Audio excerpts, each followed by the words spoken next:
નમસ્કાર, આપ જોઈ રહ્યા છો પ્રવેગ ટીવી 3ના ટકોરી. હું છું ગ્રીષ્મા. સમાચારની શરૂઆત કરીએ તે પહેલા નજર કરીએ હેડલાઇન્સ પર. મધ્યપ્રદેશના હરદામાં ફટાકડા ફેક્ટરીમાં વિસ્ફોટ બાદ ભીષણ આગ, 20 કિલોમીટર સુધીનો વિસ્તાર હચમચી ગયો.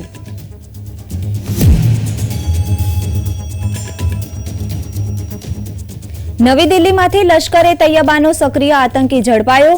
આરોપીની એલઓસી પારથી શાસ્ત્રો દારૂગોળો મેળવવામાં મહત્વની ભૂમિકા.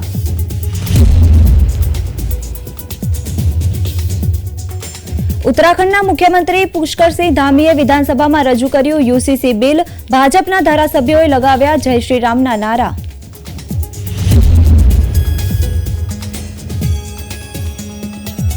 પીએમએ ઇન્ડિયા એનર્જી વીક 2024ના ઉદ્ઘાટન કાર્યક્રમમાં ભાગ લીધો. વિશ્વની અગ્રણી ઓઇલ એન્ડ ગેસ કંપનીઓના સીઈઓ નિષ્ણાંતો સાથે કરી ચર્ચા. સુરતમાં ફરી વધ્યો શ્વાનનો આતંક, સામે આવ્યા 14 કેસ. આજે 4 વર્ષની બાળકી પર હુમલો કરતા થયું મોત.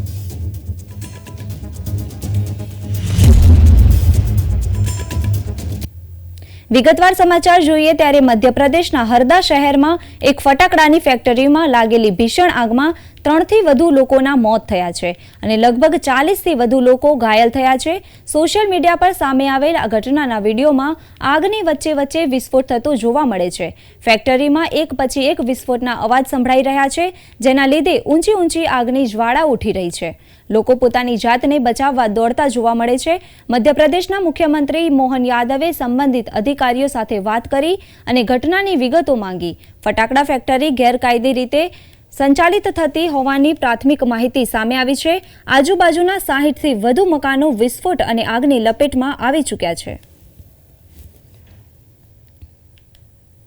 ये बेड़ागढ़ की पटाखा फैक्ट्री है जहां अचानक सुबह ब्लास्ट हुआ है और भीषण आग लगी है, जिसकी वजह से कुछ लोग घायल भी हुए हैं. करीब 20-25 लोग हमने जिला अस्पताल में एडमिट भी कराए हैं और रेस्क्यू ऑपरेशन अभी जारी है. आसपास के ज़िलों से हमने एम्बुलेंस डॉक्टर्स की टीम और स्टेट डिजास्टर रिस्पॉन्स टीम और एनडीआरएफ की टीम को भी बुलाया है और रेस्क्यू ऑपरेशन पूरे जिला प्रशासन की ओर से जारी है.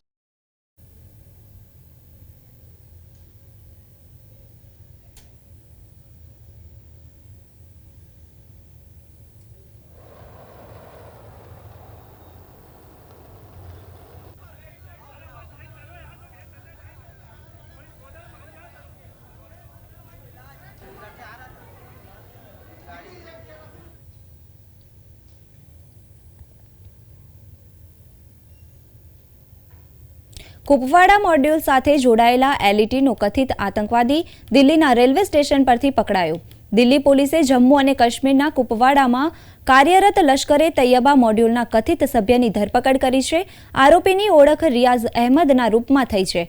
અધિકારીઓએ જણાવ્યું કે આરોપીએ એલઓસી પરથી શસ્ત્રો અને દારૂગોળો મેળવવામાં મહત્વની ભૂમિકા ભજવી છે. પોલીસના જણાવ્યા અનુસાર આરોપી રિટાયર્ડ આર્મી કર્મચારી છે.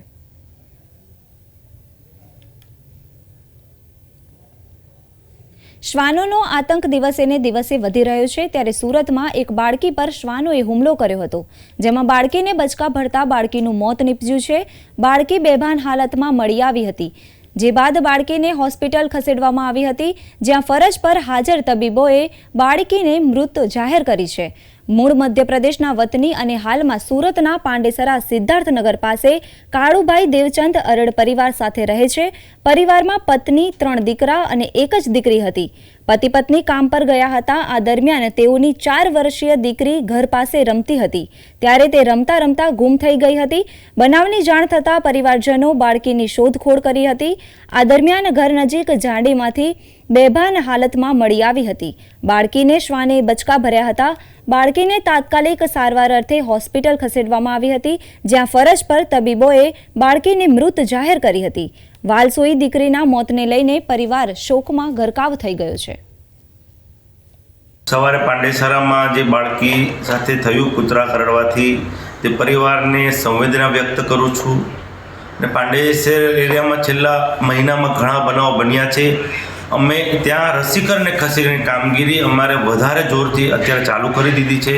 તમામ ઢોર ડબ્બાના અધિકારીઓ છે તેમને પણ સૂચના આપી દીધી છે કે આ એરિયામાં જેટલા શ્વાન છે બધા જ શ્વાનને રસીકરણ ખસીકરણ થઈ જાય. બીજી એક પ્રજાને પણ અપીલ કરું છું ઘણીવાર આપણે ખાવાનું અયોગ્ય જગ્યાએ નાખતા હોઈએ છીએ, એમાં કૂતરાઓએ કચરોને પંપોડતા હોય છે, ત્યારે પ્રજાને પણ એક અપીલ કરું છું કે કચરો યોગ્ય જગ્યાએ જ નાખે. જ્યારે પણ આપણે રસ્તા પર જઈએ છીએ ત્યારે કૂતરો એ ખાવાનું ખાતો હોય છે ત્યારે આપણે કરડવા દોડતું હોય છે. તે માટે પ્રજાને પણ એક નમ્ર વિનંતી કરું છું અને વધારે આવા બનાવો નહીં બને તે માટે આવનારા સમયમાં અમે જેટલા રસીકરણ અને ખસીકરણ જાય છે એ તમામ મોનિટરિંગની સાથે અમે કરવા જઈ રહ્યા છીએ.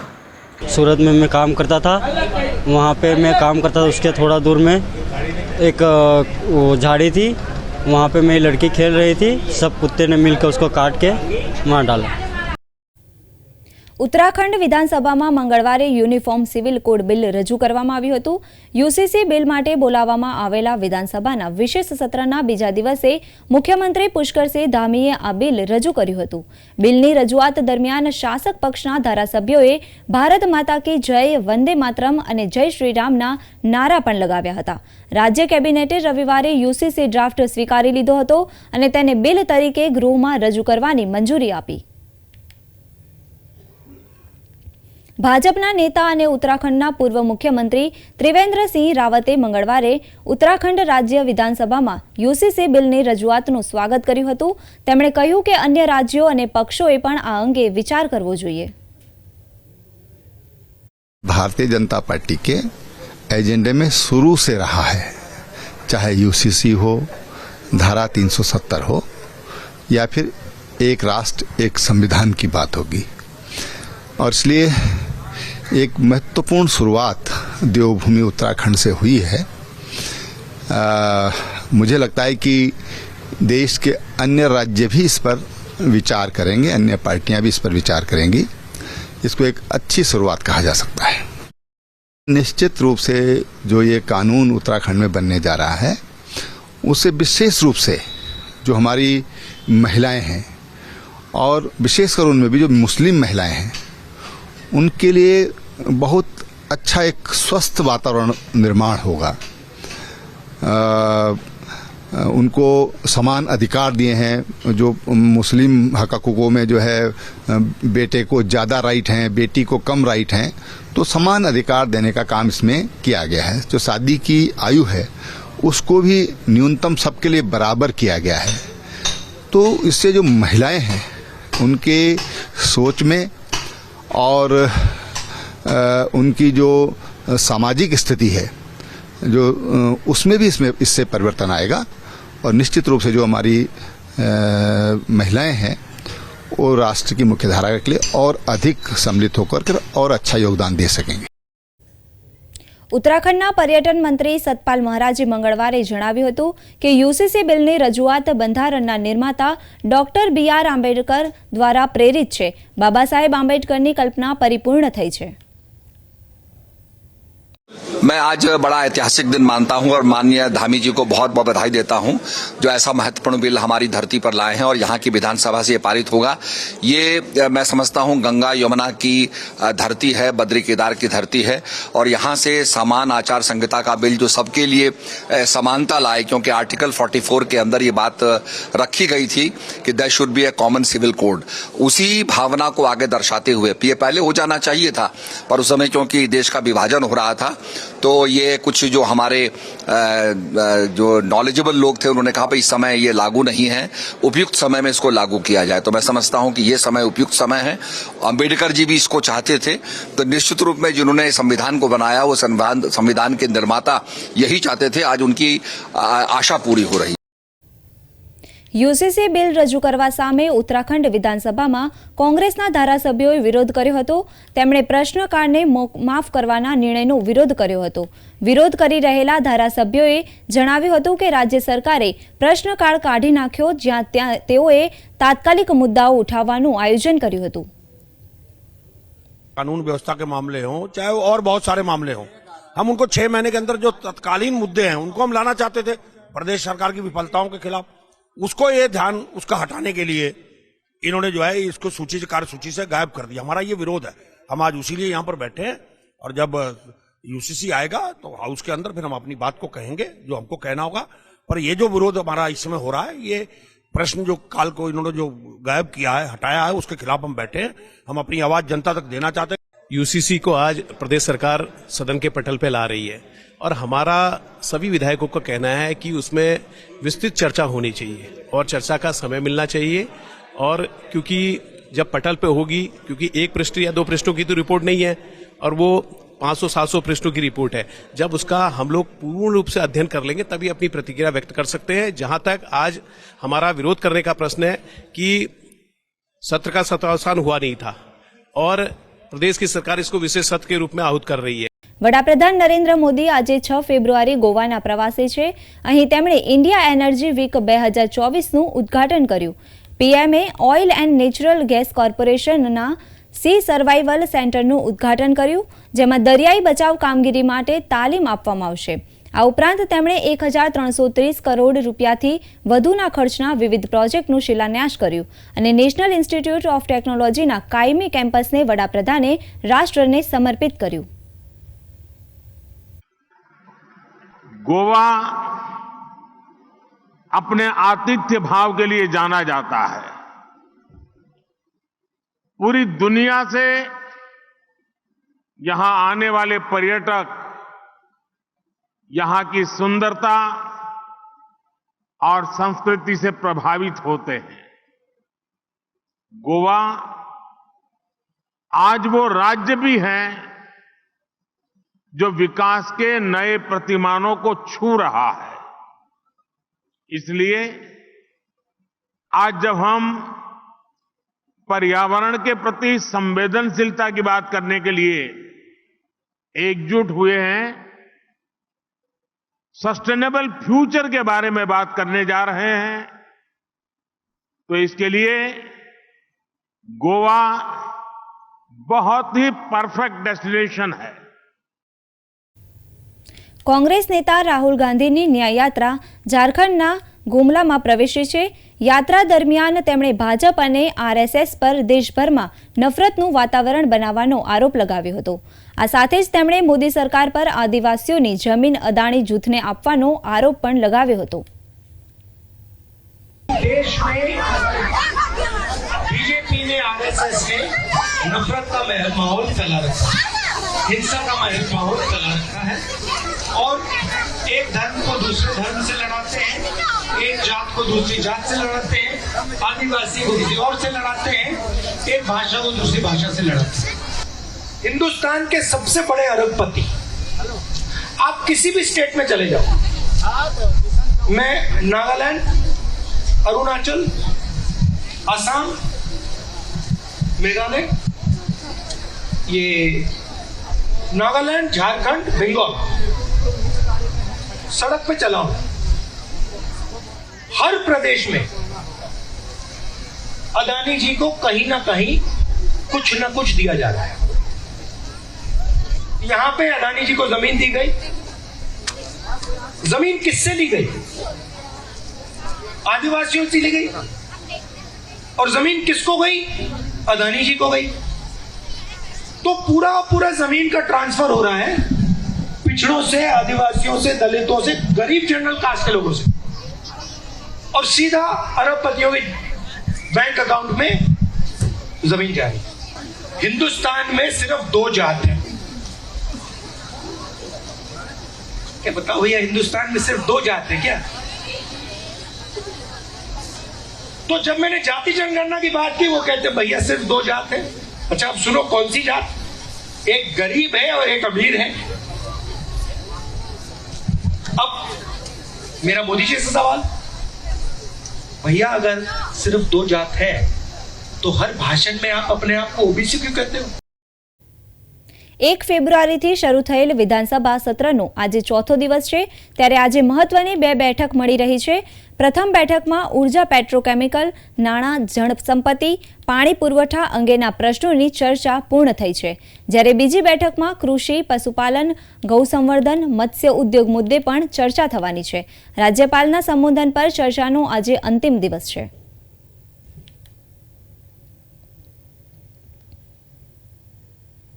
આજે વિધાનસભામાં વિપક્ષ કોંગ્રેસ દ્વારા વિવિધ મુદ્દે વિરોધ દર્શાવવામાં આવ્યો હતો. કોંગ્રેસે વિરોધ દરમિયાન સરકાર અને અદાણી વિરુદ્ધ નારા લગાવ્યા હતા. કોંગ્રેસ નેતા અમિત ચાવડાએ આરોપ લગાવતા કહ્યું કે પ્રજાના ટેક્સના પૈસા ઉદ્યોગપતિને લાભ કરાવવા વાપરવામાં આવે છે.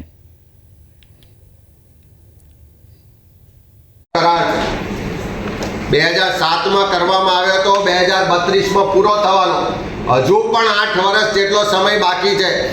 જો આટલો જ વધારે આપવો પડતો હોય તો એ કરારની સમીક્ષા થવી જોઈએ. તાત્કાલિક એ કરારની સમીક્ષા થાય અને જો અદાણી પાવર કે બીજી કોઈ પણ કંપનીઓ એના કરારની શરત મુજબ વીજ સપ્લાય આપવા માટે સમર્થ ના હોય તે કરાર રદ કરવા જોઈએ, નવેસરથી બીડ કરવું જોઈએ અને નવેસરથી ભાવ નક્કી થવા જોઈએ. આ ગુજરાતની પ્રજાના પડસેવાના ટેક્સના પૈસા પોતાના મિત્રો કે માનીતા પાછળ લૂંટાવવા ના જોઈએ અને એનો અમે સખત વિરોધ કરીએ છીએ.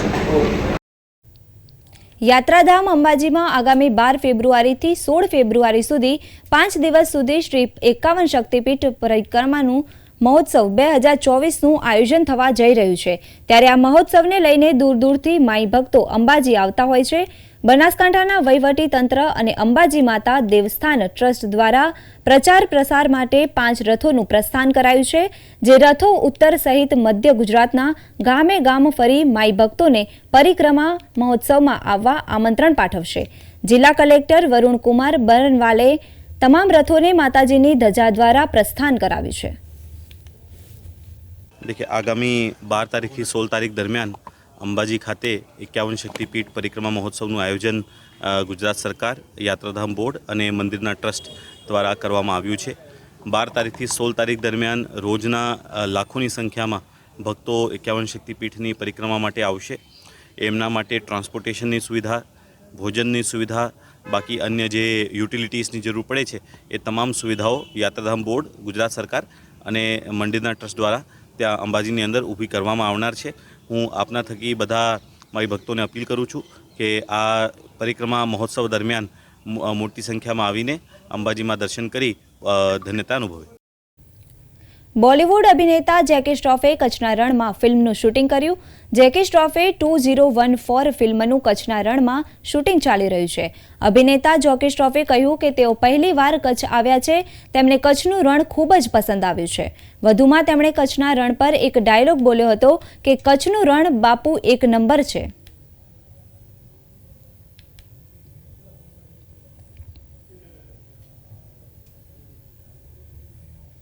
ત્યજી દેવાયેલા બાળકોને બચાવવાનો અનોખો પ્રયાસ અમદાવાદની સિવિલ હોસ્પિટલ દ્વારા હાથ ધરવામાં આવ્યો છે. બાળકોને ગમે ત્યાં ત્યજીને ન દેવાય તે માટે હોસ્પિટલમાં પારણું મૂકવામાં આવ્યું છે. ગુજરાત બાળ સુરક્ષા વિભાગે અમદાવાદની સિવિલ હોસ્પિટલમાં એક પારણું મૂક્યું છે. આ તે નવજાત બાળકોને બચાવવાનો પ્રયાસ છે જેમના માતા પિતા તેમને કોઈ કારણસર છોડી દે છે. ત્યજી દેવાયેલા નવજાત શિશુઓ ઉપરાંત આ પહેલ એવા લોકોને મદદ કરવા માટે પણ છે જેમને તેમના નવજાત બાળકને ઉછેરવામાં મુશ્કેલી પડે છે. તેઓ તેમની ઓળખ છતી કર્યા વિના નવજાતને હોસ્પિટલમાં છોડી શકે છે. हमने ट्रायज के बाहर एक वो पारणा बनाया है जहां आप रख दीजिए और वहां एक बेल लगाइए, वो बेल बजा दीजिए. हमारा कोई भी स्टाफ आके उसको पीडियाट्रिक वार्ड में ले जाएगा, उसकी मेडिकल जांच हो जाएगी और फिर आगे जाके वो बाल विकास अधिकारी और जिला विकास अधिकारी, चाइल्ड हेल्पलाइन नंबर और पुलिस अधिकारियों से संपर्क में रह के उसको आगे की प्रोसेस हम खुद करेंगे. यहाँ बहुत सारे ऐसे बच्चे रिसीव करते हैं हॉस्पिटल में जहाँ कहीं न कहीं बच्चे को उसके पेरेंट्स या फैमिली मेंबर के द्वारा कचरे के डिब्बे में या कहीं ऐसे बोलेंगे ना कि ऐसी जगह पे डाल देते हैं जहाँ कोई आता जाता ना हो या उसको किसी जानवर ने भी काटा हो. ऐसी परिस्थिति में उसको हॉस्पिटल ले आते थे. અધિકારીઓનું માનવું છે કે આ પહેલથી નવજાત બાળકીઓના હત્યામાં ઘટાડો કરવામાં મદદ મળશે અને અન્ય કારણોસર ત્યજી દેવાયેલા બાળકોને બચાવવામાં તે ગેમ ચેન્જર સાબિત થશે. આ પહેલમાં બચાવેલા નવજાત શિશુઓને દત્તક લેવાની સુવિધા પણ છે. નવજાત શિશુઓની હત્યા રોકવા માટે ગુજરાત બાળ સુરક્ષા વિભાગની આ પહેલની ખૂબ પ્રશંસા થઈ રહી છે. બ્યુરો રિપોર્ટ પ્રવેગ ટીવી। ગુજરાતના રમતવીરો ખેલકૂદ ક્ષેત્રે પોતાની આગવી ઓળખ પ્રસ્થાપિત કરી શકે તે માટે રાજ્ય સરકાર દ્વારા અનેક પ્રયાસો હાથ ધરાયા છે, જેની ફળશ્રુતિ રૂપે અનેક ખેલાડીઓ રાષ્ટ્રીય અને આંતરરાષ્ટ્રીય ક્ષેત્રે સિદ્ધિઓ હાંસિલ કરી શકે છે। તો આજે આવો જાણીએ નર્મદા જિલ્લાના એકમાત્ર રાઇફલ શૂટિંગ પ્લેયર સરફરાજ દેસાઈની શાનદાર સફર વિશે। આ છે નર્મદા જિલ્લાના એકમાત્ર 50 metre rifle shooting player Sarfaraz Desai. તેમની જીદ અને અથાગ મહેનતે તેમને સફળતાના શિખર સુધી પહોંચાડ્યા છે। ધોરણ 8માં અભ્યાસ કરતા હતા ત્યારથી રાઇફલ શૂટિંગની સફર શરૂ કરીને પેશનથી પ્રોફેશનલ પ્લેયર બન્યા છે। મેં મારી શૂટિંગ જર્ની ફર્સ્ટ મારો ઇન્ટ્રોડક્શન શૂટિંગમાં એનસીસીમાં 8th સ્ટાન્ડર્ડમાં થયો હતો, જ્યારે મેં કેમ્પ કર્યો હતો। એ વખતે મને શૂટિંગમાં ખાસું એવો ઇન્ટરેસ્ટ આવ્યો હતો। એ પછી મેં કોલેજની અંદર થલ સૈનિક કેમ્પ કર્યો હતો, એની અંદર શૂટિંગમાં મેં સારું એવું પરફોર્મન્સ કરેલું। ISSF જે છે ઇન્ટરનેશનલ સ્ટાન્ડર્ડની કોમ્પિટિશન છે, એમાં મતલબ જે આપણા ગુજરાતના ટોપ શૂટરો છે એમની સાથે પાર્ટિસિપેટ કર્યું ને એની અંદર 571નો સ્કોર મારી અને 8 રેન્ક એની અંદર હાસિલ કર્યો હતો અને ફરીથી હું ઝોન અને માવલંકર માટે ક્વોલિફાય થયો હતો। આગળ બી આપણા જિલ્લાનું નામ રોશન થાય અને ગોલ્ડ મેડલ મળે એ રીતની હું મારી તૈયારી રાખીશ। સરફરાજ દેસાઈની આ સફરમાં જિલ્લા રમતગમત વિભાગે માર્ગદર્શન અને મદદ પૂરી પાડી છે। નર્મદા જિલ્લામાંથી તેજસ્વી તારલાઓ રમત ક્ષેત્રે પોતાની કારકિર્દી ઘડે તે માટે ખાસ સ્પોર્ટ્સ ઇન્ફ્રાસ્ટ્રક્ચર વિકસાવવામાં આવ્યું છે, જેનો વધુમાં વધુ લાભ લેવા માટે જિલ્લાના બાળકો નવયુવાનોને જિલ્લા રમત વિકાસ અધિકારીએ અનુરોધ કર્યો છે। વિવિધ રમતમાં જે ખેલાડીઓ પોતાનું પ્રભુત્વ બતાવવા માગે છે તેમને એક મારી નમ્ર અપીલ છે કે નર્મદા જિલ્લામાં રમત માટે સુવિધાઓ ઉપલબ્ધ છે, જેની તમામ ખેલાડીઓ બાળકો યુવાધનને મારી વિનંતી છે કે તેનો ભરપૂર ઉપયોગ કરો। આમ રાજ્યના છેવાડાના વિદ્યાર્થીઓમાં ખેલકૂદની ભાવના વિકસે અને રમત ક્ષેત્રે આગળ વધે તે માટે રાજ્ય સરકારે કરેલ શક્તિદૂત યોજના, ખેલ મહાકુંભ, જિલ્લા રમત પ્રશિક્ષણ કેન્દ્ર સહિતના પ્રયાસો સાર્થક નીવડ્યા છે। શિક્ષક કભી સાધારણ નહીં હોતા આ કહેવત તો બધાએ સાંભળી હશે, પણ છત્તીસગઢના દુર્ગમાં આવેલી પ્રાથમિક શાળાના એક શિક્ષક જ્ઞાન સાથે ગમ્મત આપવાનું કામ કરી રહ્યા છે। સરકારી પ્રાથમિક શાળાના શિક્ષક બાળકોને ડાન્સ સાથે શિક્ષણ આપી રહ્યા છે। સામાન્ય રીતે શાળામાં શિક્ષકો બાળકોને માત્ર પુસ્તકિયું જ્ઞાન પીરસી દેતા હોય છે અને તેથી વિદ્યાર્થીઓ તેનાથી કંટાળી પણ જાય છે, પરંતુ છત્તીસગઢના દુર્ગમાં આવેલી એક શાળા એવી પણ છે કે જ્યાં શિક્ષક પોતે જાતે બાળકોને અભિનય કરી વિદ્યાર્થીઓને ભણાવી રહ્યા છે। બાળકો પણ ગમ્મત સાથે શિક્ષણ મેળવી રહ્યા છે। सर ये आइडिया यही आया कि हम लोग के बच्चे की उपस्थिति जैसे कभी कम हो जाती थी, या कई बच्चे ऐसे हैं जो एक्टिव रहते हैं पहले से, वो तो सीख जाते हैं, आगे बढ़ जाते हैं, लेकिन जो बच्चे थोड़ा एक्टिव नहीं रहते हैं तो हमने सोचा कि सारे बच्चे को एक समान शिक्षा मिलनी चाहिए, उनको भी एक अधिकार है। तो हमने सोचा कि जो एक्टिविटी के माध्यम से ही ये संभव हो सकता है। आप જોઈ રહ્યા છો તે કોઈ ડાન્સ ક્લાસ કે નૃત્ય શીખવાડનાર નથી, પરંતુ આ છે છત્તીસગઢ જિલ્લાના અંતરિયાળ વિસ્તાર એવા દુર્ગ ગામની પ્રાથમિક શાળા। જી હા, તમને કદાચ નવાઈ લાગશે, પરંતુ સરકારના ભાર વિનાના ભણતરના સ્લોગનને આ શાળાના શિક્ષકો યથાર્થ ઠેરવી રહ્યા છે। बदलाव दिख रहा है। जो बच्चे स्कूल नहीं आते थे, हम उनके माता पिता पालक से बोल के तो भी वो बच्चे नहीं आ पाते थे, लेकिन जब वो एक बार स्कूल आया और क्लास का माहौल से वो जुड़ गया, क्योंकि सर प्राइमरी स्कूल छोटे बच्चे हैं, घर को छोड़ कर आना, मम्मी पापा को जो प्रेम घर मिलता है उसको छोड़ के आते हैं स्कूल में, तो स्वाभाविक है कि स्कूल में मन लगने में टाइम लगता है।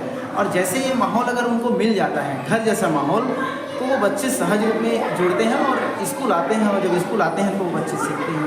सर ना पढ़ाते भी हैं, मस्ती भी करते हैं, मारते नहीं हैं। और डांस भी होता है? हाँ, डांस भी करते हैं, करवाते हैं, मजा करवाते हैं, अच्छा लगता है। तो डांस से समझ में आता है सब? हाँ, आता है। સરકારી પ્રાથમિક શાળામાં ધોરણ 1 થી ધોરણ 5 સુધીના 496 બાળકો છે. કમતા પ્રસાદ સાહુ 2014 થી અહીં બાળકોને નૃત્ય ગાન કરીને શીખવી રહ્યા છે. બ્યુરો રિપોર્ટ પ્રવેગ ટીવી. તો હાલ બુલેટિનમાં બસ આટલું જ. નમસ્કાર.